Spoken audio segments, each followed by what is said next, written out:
Allah Təbarək və Teala bizləri iki ümumi yolla hidayət edir. Təkvini və təşrii hidayət yolları ilə. Təkvini ümumi yoldur. Məsələn, deyil, bütün yaradılanlara bu verilib. Bütün yaradılanlara. İstedadın üzə çıxmasıdır.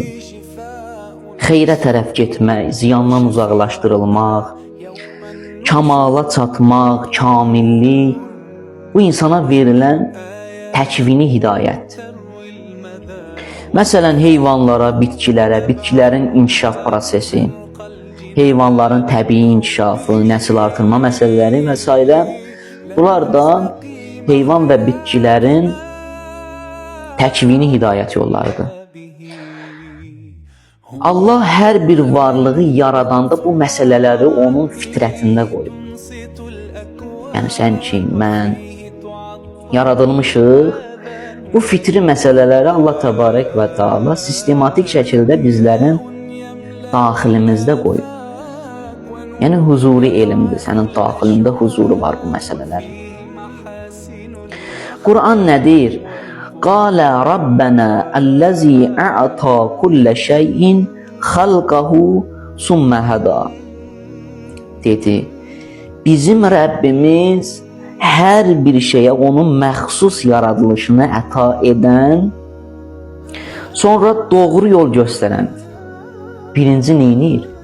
Sistematik şəkildə səni hazırlayır, hazır ki oldun, ondan sonra səni hidayət edir. Yəni, sənə yaradılış mahiyyətin daxilində, fitrətində verir. Birinci hazır edir səni. İstedad verir, elm verir.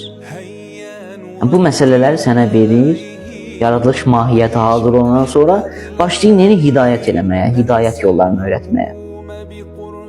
Təşrii hidayət nədir? Təşrii hidayət xüsusi məsələdir. Bəşərin öz ixtiyar və iradəsi ilə həqiqi səadəti və ölümdən sonraki həyatı üçün lazım işləri görməsi ilə bağlıdır.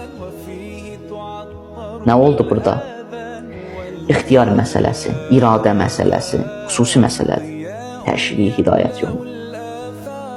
Qısaca əməllər, yəni insanların əməlləri. Sənin əməllərin təşrii hidayətində. Yəni sənlə bağlıdır. Özün özü hidayət edirsən təşrii prosesdə.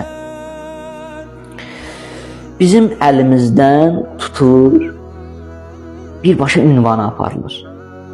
Amma biri də var ki, sən ünvanı istəyirsən, deyir ki, məsələn, filan yolla gedəcəksən, bəli, orada filan 3-cü qapıdır. 3 nömrəli qapıdır. Orada çatacaqsan, orada sənin ünvanın. Amma bu neynir? Təşrii hidayət məsələsi sənin əlindən tutur, aparır o 3 nömrəli qapıya, özü aparır. Özü aparır, qoyur 3 nömrəli qapıda. Axı öyrədib sənə, birinci təkvini hazır oldu, hidayət məsələsi hazır oldu, ondan sonra başlayır sənə əməlləri öyrətməyə. Qur'anın varlığı təşrii hidayət məsələsidir.